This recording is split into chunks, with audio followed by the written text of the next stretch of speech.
You must get the enemy to be complacent. You must get the enemy to be relaxed. And then you defeat him. His victories bring him neither reputation for wisdom nor credit for courage. That's an amazing statement. Because whenever a worldly general wins a victory, everybody knows about him. Rommel was famous in Germany. Montgomery was famous in England. The generals that won, they were famous. But this general, his victories bring him neither reputation for wisdom nor credit for courage, because nobody even hears his voice. All you hear is the tap of a drum. You don't know who's tapping the drum. He's doing it quietly. He wins his battles by making no mistakes. Please note that this is written just before 1798. Sun Tzu said, the control of a large force is the same principle as the control of a few men. It's merely a question of dividing up their numbers. Fighting with a large army under command is nowise different from fighting with a small one, so it doesn't matter. It's all about strategy. You must hold out bait. A clever combatant looks for the effect of combined energy and does not require too much from individuals. It has to be a team. There has to be an army, but nobody may know that it's there. Sun Tzu said, whoever is first in the field, please note this, and awaits the coming of the enemy will be fresh for the fight. You want to be there first. You don't want to be there last. You don't want the Protestants to start Protestant America. You want to be there first. You want to be there first. You want to make them think they started it, when in actual fact, you started it. Oh, divine art of subtlety and secrecy. What did Jesus say about secrecy? I have done nothing in secret. Nothing. Nothing. Oh, divine art of subtlety and secrecy.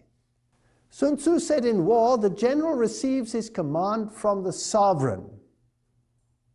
Let your plans be dark and impenetrable as night. And when you move, fall like a thunderbolt. Nobody must know what you're doing. There are roads which must not be followed, armies which must not be attacked, towns which must be besieged, positions which must not be contested. Now listen carefully. Commands of the sovereign which must not be obeyed. So who's in control, the sovereign or the general?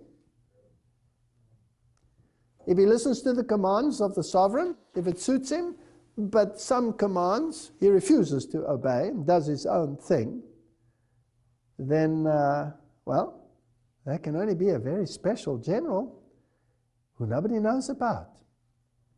There are 5 dangerous faults which may affect the general: recklessness, etc., cowardice. Well, that's not so serious. The army on the march. If soldiers are punished before they have grown attached to you, they will not prove submissive.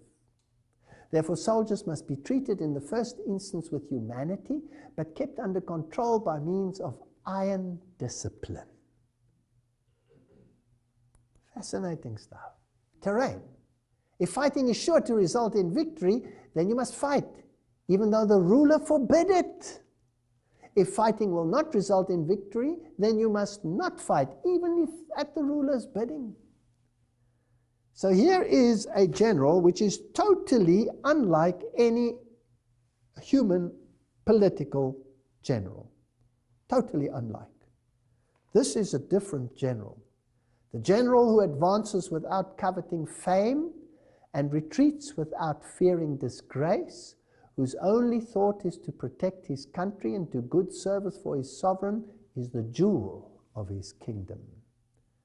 You might look as if you've been defeated, but it might be a strategic loss.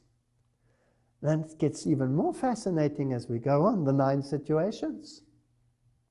It is the business of the general to be quiet and thus ensure secrecy. upright and just, and thus maintain order. He must be able to mystify his officers and men. Listen carefully. He must be able to mystify his officers and men by false reports and appearances, and thus keep them in total ignorance. This is interesting.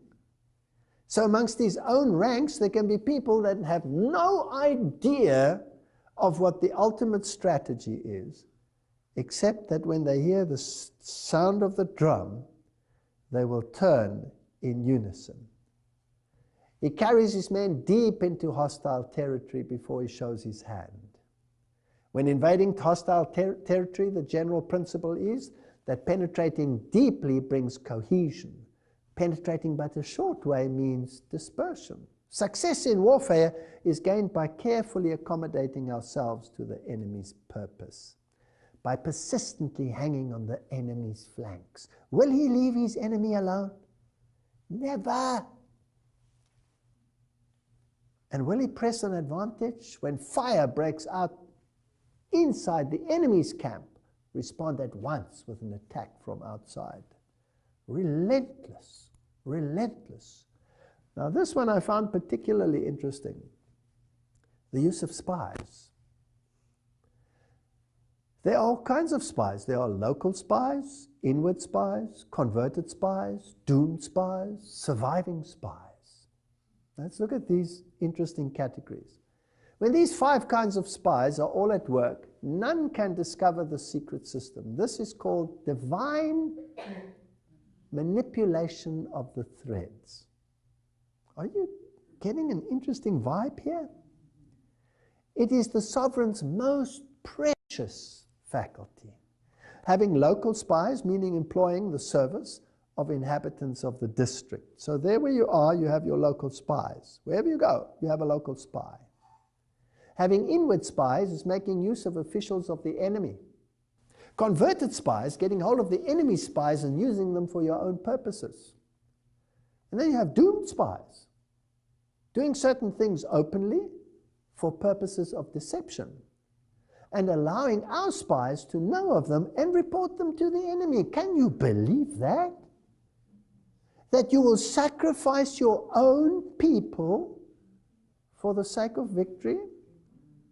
So if one of your own is given a position or a job to do which is diametrically opposed to what the government is saying in that area, all the people, you have your own people expose them to the government and endear yourself to the government, even if it means the death of your spy. And then you have surviving spies. Finally are those who bring back news from the enemy's camp.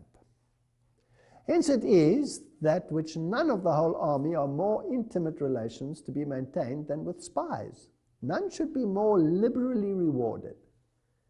In no other business should greater secrecy be preserved. Fascinating stuff. The enemy spies who have come to spy on us must be sought out, tempted with bribes, led away, comfortably housed. Thus they will become converted spies and available for our service. This is how the Jesuit general thinks and operates. You cannot understand his machinations, and you will never unravel the mystery if you do not have prophecy to rely on. You'll never unravel the mystery. That's why there's so much confusion. Who's the enemy? Nobody even knows that there is an enemy. It is through the information brought by the converted spy that we are able to acquire and employ local and inward spies. It is owing to his information again that we can cause the doomed spy to carry false tidings to the enemy. Lastly, it is by his information that the surviving spy can be used on appointed occasions. So spies are everywhere. So deception, deception, deception is the name of the game. This book was published under the generalship of General Ricky. So he understood. He probably wrote it. Now, history tells us that this poor general was rejected, and his society rejected, in the Catholic world. Eventually, he was banned by the Pope and put into prison. A very luxurious prison, a massive church right next to the Vatican, with a tunnel under the ground connecting the Vatican to this day. The Society of Jesus could conquer, though believed dead. Could not its superior general do the same? When Lorenzo Ricci died in his cell at Castel d'Angelo on November 24, 1775, what if his death was no more physical than the supposed disestablishment of his army? Lesser mystics than Ricci, who secretly commanded the Rosicrucians, have been known to die and then at the opportune moment to be resurrected. So here is the general of the Jesuits. He's put into jail, and the time is just before 1798.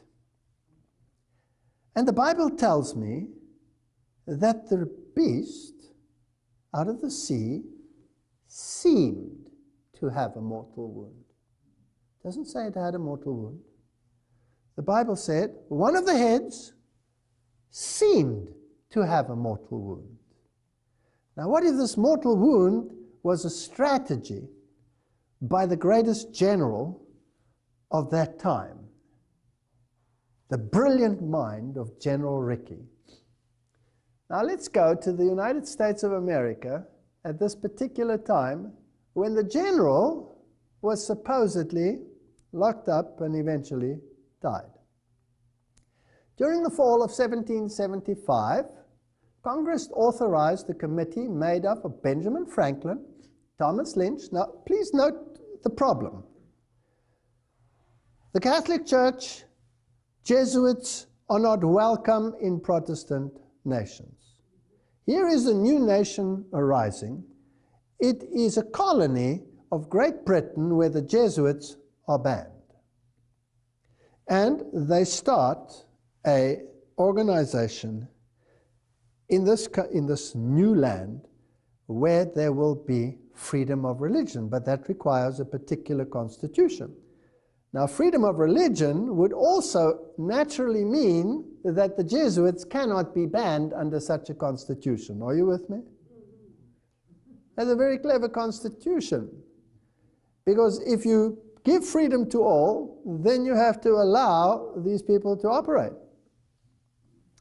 So, Benjamin Franklin, Thomas Lynch, Benjamin Harrison, and George Washington, all of them, either deists, occultists, or high masons, came together and decided that they were going to wage war with Great Britain if necessary and declare themselves independent, and they had to have a flag. So they created what was called the Flag Committee.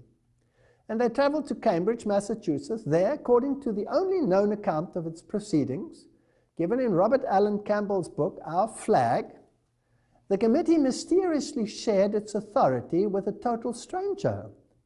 And this stranger was an elderly European transient known as the Professor. He had arrived from parts unknown at summer's end. And was he perhaps the prisoner of Castel Sant'Angelo, supposedly holed up in this prison, having constant access with his crony, his king of Wu, having a conversation, and then slipping away to oversee the forming of the new land and the ultimate overthrow of true Protestantism and Protestantism of that time in one brilliant move.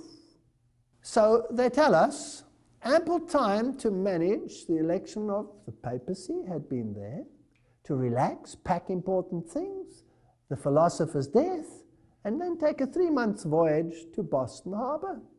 Since his arrival, the professor had occupied a guest room in a private Cambridge home, whose hostess, one of his earnest and intelligent disciples, would remember him in a diary, again cited in history book, as a quiet and very interesting member of the family. So here the leading men come together. Now, the seat of the government had already been established, and we will see how it had been established and by whom in a moment.